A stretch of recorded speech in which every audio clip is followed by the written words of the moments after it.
To reconnect. Oh, okay. Well, good evening. Welcome to In the Blender with Brandon and Madeline Hyman. But as you can see, Brandon is not here, so we have a special guest with us on tonight, known as Miss Shaye. Hello. Chaudava. Hello. Welcome, welcome. Thank you. So we're gonna go ahead and jump right in on tonight. The last couple weeks we were talking about finances, so we're not going to really recap on that tonight. But we're going to ask that you go back and view those broadcasts. They had a lot of good information. A lot of it was fun and funny. Brandon and I had a good time talking about finances, even though we, laughed a lot and joked a lot. It was all stuff that we had already experienced before. So it's real life. Everything that we talk about on here is stuff that we've actually lived out and now walking in success. So Chaudava and I are going to go ahead and get started tonight, and we're going to just talk. We're going to just talk to each other about just experiences and different things in the blended family. So let me start first by doing our statistics. That's what we do pretty much every the start of every broadcast. So I'm going to read the statistics for you. Our first one is younger children are more able to adapt to blended family structure than older children are, and any negative talk about a step parent by a biological parent can create instant resentment. I'll read that again because I kind of fumbled over the words a little bit. Younger children are more able to adapt to blended family structure than older children are, and any negative talk about a step parent by a biological parent can create instant resentment. What do you think that would be the case? Or Yeah, definitely. Definitely. I mean, you see it every day where, a child may spend time with his dad outside of the house, but the mother may talk bad about the father or even about who the father is dating, and the child tend to have resentment for that other person, or even for their own parent, right, because of what they heard. They hear. Yeah. Okay, hold on one second. Let me just hold on. The next statistic Okay, yes, go ahead. is 56% of children have no contact with their biological father in the first year after a divorce, and 1 in 4 children have not had contact in 5 years. Yeah, and we can say that was correct even in with us or with you guys. Yeah. And then the last statistic is the attitude of both parents play a huge role in how the child will adjust to the blended family. Parents who demonstrate negativity or talk badly about the step-parent will make the transition more difficult for their children. When parents do this, children may feel they need to choose sides or keep loyalty to a biological parent. Yeah. So those are our statistics for tonight. So we're going to go ahead and just talk. We're going to just talk, have some questions, answer some questions. It's more like a roundtable conversation. We had both decided to come up with questions to ask each other. And I don't know what she's going to ask. She doesn't know what I'm going to ask. I got my questions, but she tried to tell me don't come up with hard questions. I was having a hard time coming up with the questions that I really wanted to ask. No, joking. But no, I came up with some questions that I think she'll probably think are still kind of difficult, to answer. But I think it would be very insightful. So, okay. I think I'll ask you the first question. Okay. What was your initial feelings about your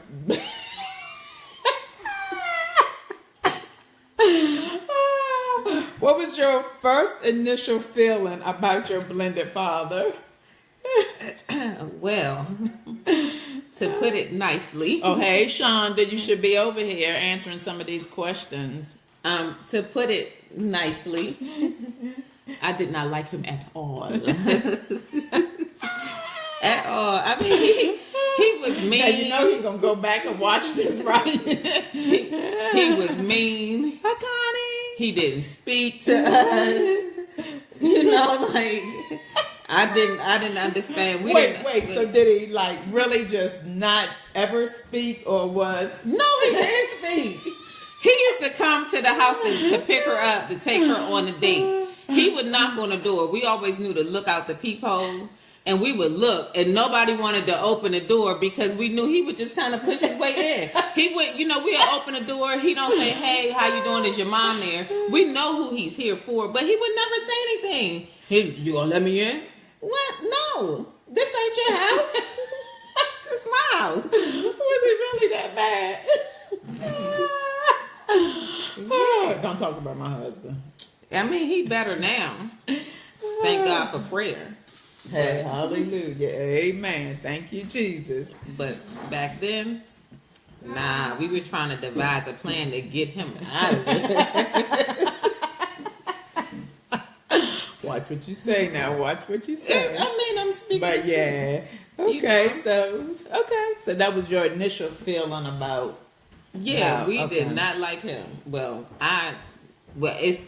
It was a general consensus, but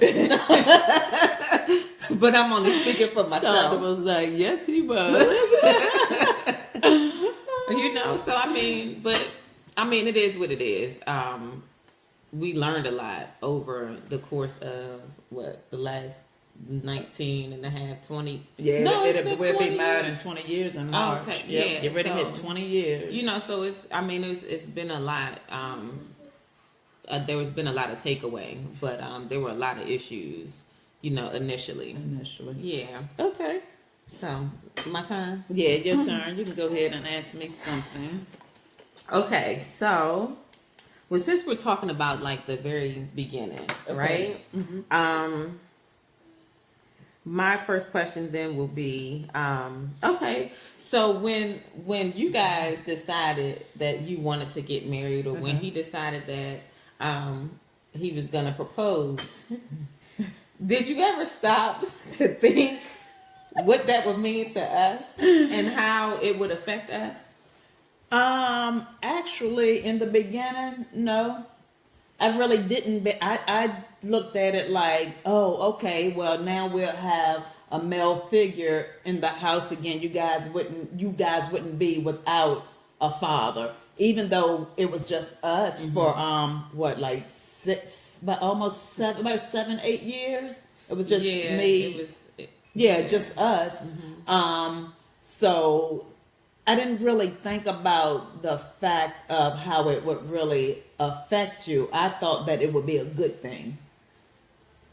Initially, it was not a good thing.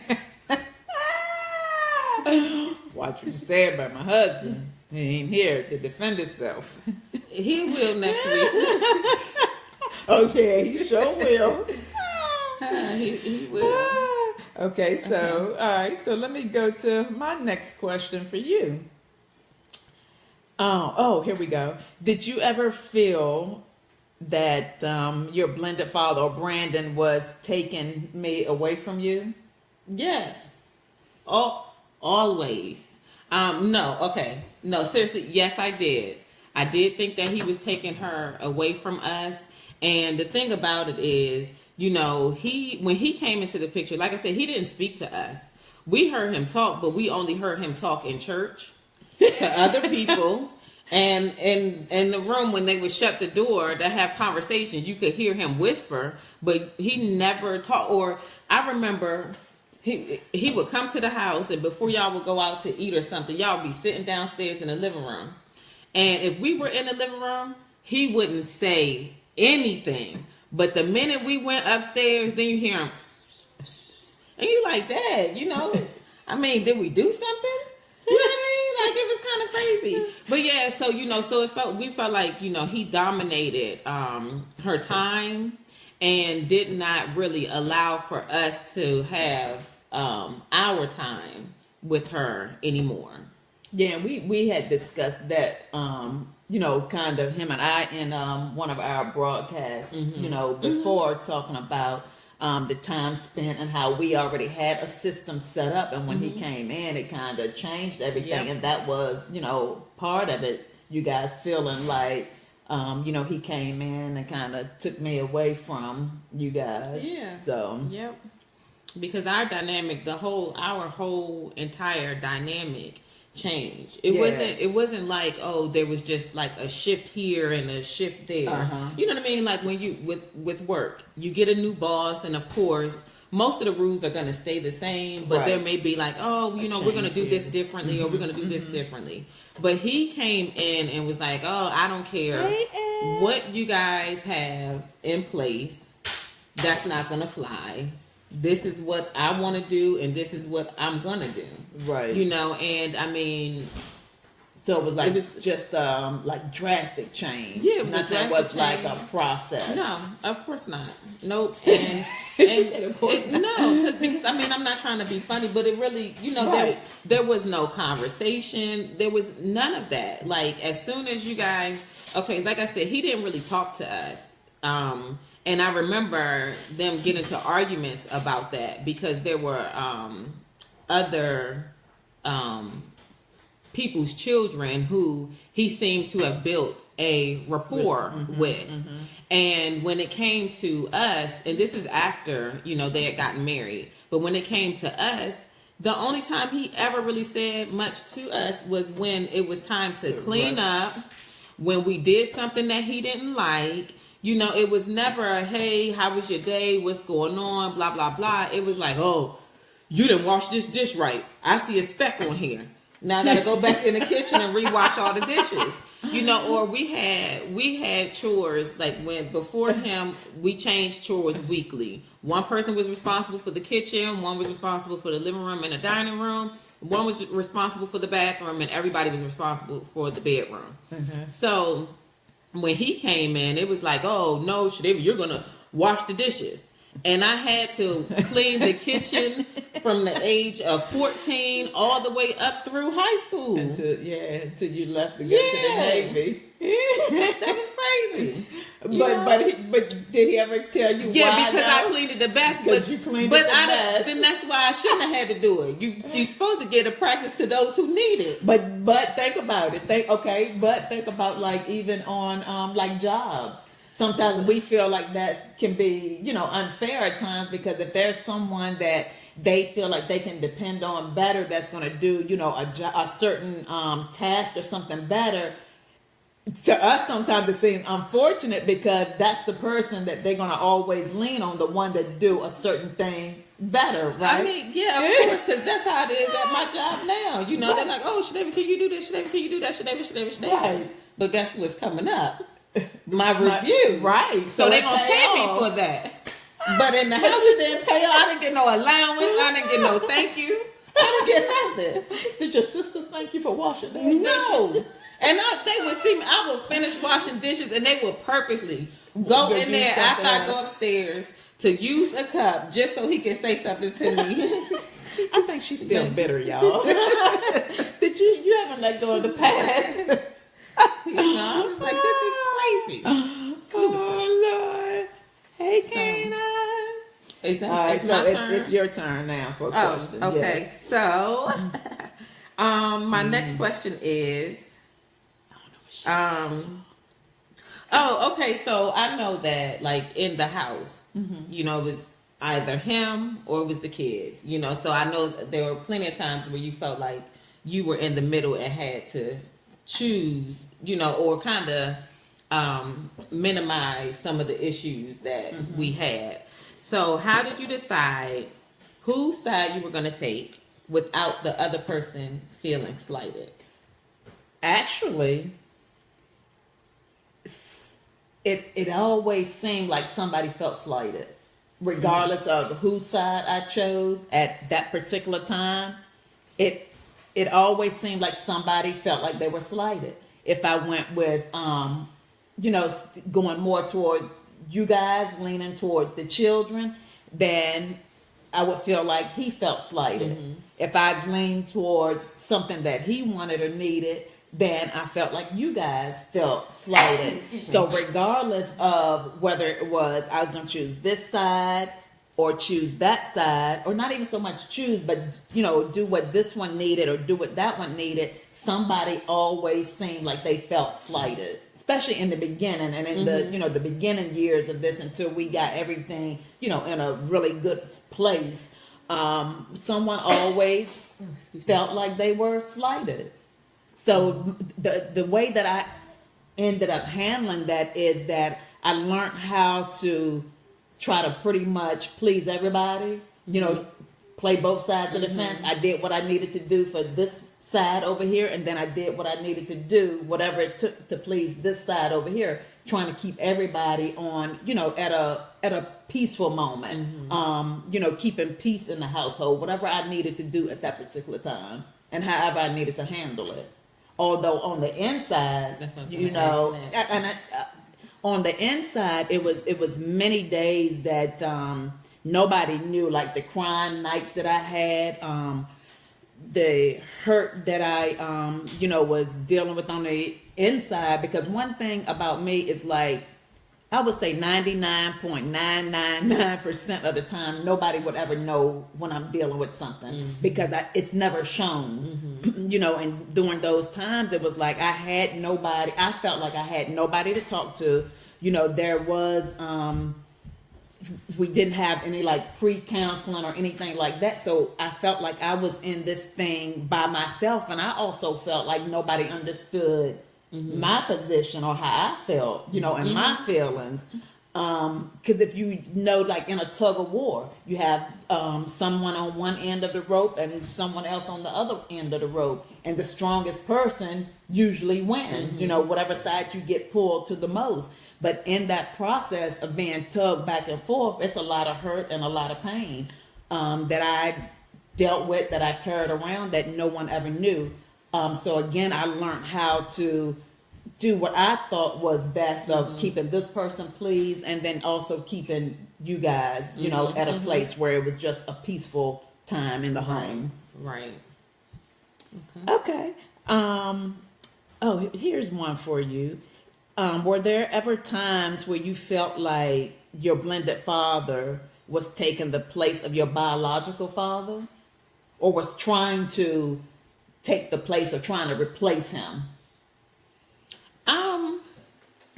Actually, no, I never. That's one thing that I would say that I never felt like he was trying to take the place of my dad. Because like in the beginning, I didn't think that he even liked us. Right. You know what I'm saying? But over the years, like after we like really started to build a relationship, even then, I mean, he made it clear that he was there however we needed him, but he also wanted us to understand and know that he wasn't trying to take my dad's place. But emotionally, he definitely filled certain voids that I had or that I didn't get, like from my dad. So, you better eat that spaghetti. You don't hardly eat anything. I'm sorry, guys. Got kids in here. So no, I never felt like he was trying to take, my dad's place. Oh, hey, Chelsea. No. Okay. Oh, was there a follow-up question, or that was? No, that was pretty much for that one. Okay, so my turn. Okay, so what would you say was the most? Stop trying to read my question. Okay. So what would you say was the most difficult challenge that you faced in the blended family? Yeah. Okay. That's really easy. My most challenging times were feeling like I was in the middle. Feeling like I had to choose. I wouldn't say so much from you guys' side of it, I don't feel like okay, I'll put it like this. I felt like I was put in a place to have to choose more from him than from you guys. I know you all felt a lot of times like, I was taking his side on things, but I didn't really get that much from you guys, that you were making me feel like I had to choose you guys or him, as to where at times I almost felt like I had to, and not so much choose, but always take his side over you guys' side. Right. Because even with that, I had to learn that even in that marriage, because you guys wasn't his biological children, I had to learn that, because I was, getting more stronger in the word and learning the word, that once I got married, the husband came first. And that to me was a challenge, because it had just been me and you guys for so long. Right. And I almost felt like, okay, now wait a minute, this other person even coming in and intruding, my space with you guys. So I would say that was probably my biggest challenge, of feeling like I had to choose at times. And it was hard to have to choose at that particular time for me, male, my husband, over my children that I gave birth to. Yeah. And I mean, we definitely felt like you chose his side more than ours. But again, we didn't always see what went on behind closed doors. Right. But that is something that we felt. We felt like you always chose his side. That, almost, well, I can't speak for them, but I know I felt you, right. almost like, we didn't matter anymore. Right. Because, I guess, like, for me, I looked at it like, okay, well, mommy had been single all these years. Of course, she wanted to meet somebody, get married, and be happy. But now she's happy with him, but she kind of just threw us to the side. Right. Like, we didn't matter. And then, like I said, times that I know that I've tried to express certain things, we were always shut down. We weren't allowed to really say how we felt, or what we weren't allowed to express our feelings, or and it just right. and it just really it caused a lot of issues for several years. Okay, so since you're right there, then that kind of goes to this right here, this thought that I had. It throughout the times as growing up, in the blended family, did you ever feel as if your blended father listened to you when you had concerns or issues? Not in the beginning. I didn't feel as though I had a voice until I had one foot out the door. When I was about to graduate high school is when I felt like everything had changed. It was like a 180. I don't want to say a 360, because you end up right back in the place where you started. But I would say that it was like a 180. He turned completely around, and I mean, like, of course, y'all don't know this, but it was like, the church that we attended back then, I learned a lot. But there were certain things that I felt like that they drilled into the congregation that I didn't always fully agree with. So, I believe that we should, of course, you go to church on Sundays. Of course, Bible study. Yeah, if you're in a choir, you're going to have choir rehearsal and things like that. But we literally spent, 7 days a week in church. In high school, it was time for me to go to prom. They told me no, I couldn't go. They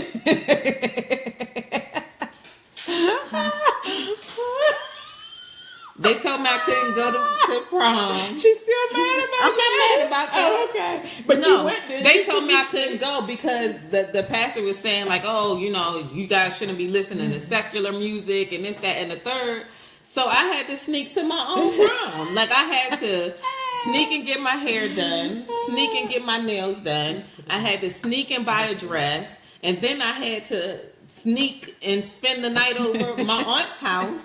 And then my mother decided that she wanted to get my niece that weekend, but I had to take her with me. You know, so I mean, but you know, like we had some time. Yeah, we did. We but had some time. The thing is, like, once I decided that I was going into the military, then they kind of loosened up, you know, the slack. Like, I was able to do more. I was able to hang out with some of my friends, but I also felt like it was kind of in part to try to keep me home. I mean, you know what I'm saying? Like, I know that they wanted me to go off and do great things, but I also felt like, you know, mommy didn't want me to go. And she was mad, y'all. I wasn't mad. I was hurt. No, yeah, because you like, how they going to let you sign your own paperwork to go to the military? You went straight from graduating to the military. You had never been away from me like that. I said, I'm out of here. So that was very hard for me. That was a hard change right there, to see you up and go to the military, and then knowing it would be so many weeks before I saw you again. That was difficult for me.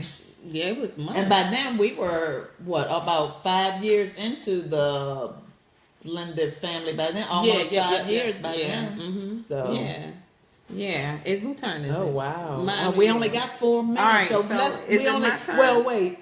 Okay, no. Let me go down to the. Well, okay, you can go ahead. Oh no, we only have because we only have about 4 minutes, and we'll have to. No, you have to do part 2 on this. You always talking. Okay, so you want me to do another one? Yeah. Okay. So throughout the. Oh wait, where do I want to go? Okay. What was your most challenging moment? And I'm going to say just give one for now. We'll kind of come back to this. But what was one of your most challenging moments growing up in the blended family?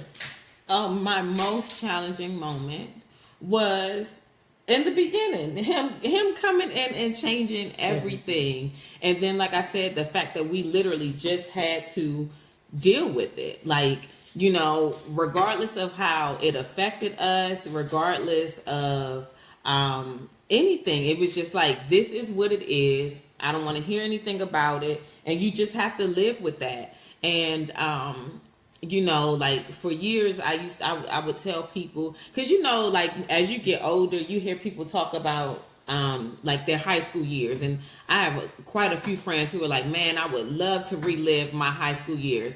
I would not go back if somebody paid me $5 million.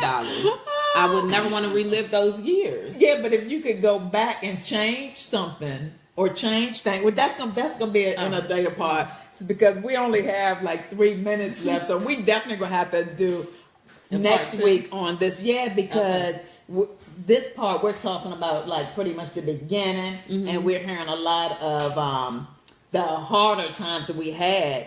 But you got a whole lot of great things that, you know, has happened over the years that you also want them to know about too. So, so we got like 3 minutes. Okay. So you want to ask me something? Yeah, but can you stop looking at my questions, please? Okay. Jeez, no, she knows. Okay, so, all right, I asked you that. Oh, okay, yeah. Actually, one of my questions is, if you had to grade yourself as a wife and mother in the beginning. In the beginning? Yeah. A through F. A being, you know, excellent and F failing, right? What grade would you give yourself and why? And then I'm going to give you my grade. I'm going to give you my grade for you. You want grade me? Okay, so, all right. So, I would say at that particular time, I would actually probably say a C. Oh, me too. Really, because and the reason I say a C is because there was a lot of things that I did right, but there was also a lot of things that I did wrong. There was a lot of things I could have done better, but I did what I thought was right, or you know what I mean. Right. I thought I was being the best wife that I knew that I could be. I was being the best mother that I knew I could be. But because throughout that time, I always felt, again, going back to in the middle, trying to choose somebody was always not happy. Yeah. So to me, that's not an A. Right. You know what I mean? And not that you can always please everybody, but if it was just straight peaceful all the time, that I would be able to say, okay, I was a great wife, I was a great mother. We kept the peace at all times. So I would actually have to grade myself back then as a C. Yeah, I think so too. Now, but this is me grading her today, back then. Based on everything that I know now. Now, if you would have asked me way back then what kind of grade I would have given her, I probably would have failed her all the way across the board. You know what I mean? No, seriously. But I probably would have failed her all the way across the board. And then remember, she was 13, y'all. Yeah, exactly. But outside of that, like now, being a mother myself and understanding, like, where we started and where we are now, the knowledge that we didn't have back then versus like what we know now. I mean, for yourself, yeah, or it do was. what you can with what you got. Yeah, I mean, you got to make do. But now, yeah, I think that back then she was a C. It was a C. So at least we agree on that. So yeah, and there was room for improvement, which over the years, have definitely. Yep, it was definitely room for improvement. Yeah. But that was on all levels, right? You know what I mean? But mine's 8 o'clock. Okay, well, guys, I'm so sad that we're out of time, but we will definitely make part 2 on this next week, and then Brandon will be back. He's actually at church on tonight. They had chapel service, so he'll be here next week to be able to sit in on even probably asking some of these questions or finishing off however we decide to do. And maybe I see my oldest daughter, LaShonda's on there too, talking about she needs to be here to get asked some of these same questions. So hopefully we can get her here next week too. But thank you guys again for tuning in. Make sure that you share this broadcast on tonight. And if you have any questions or any concerns or anything that you want to know from us, you can reach us at weareablendedfamily@gmail.com. You know the email address? Yes, weareablendedfamily@gmail.com. And thank you guys so much for tuning in, and we will definitely see you guys next week. Peace. Oh, AJ want to say bye, y'all. Come say bye, AJ. Bye. Good night.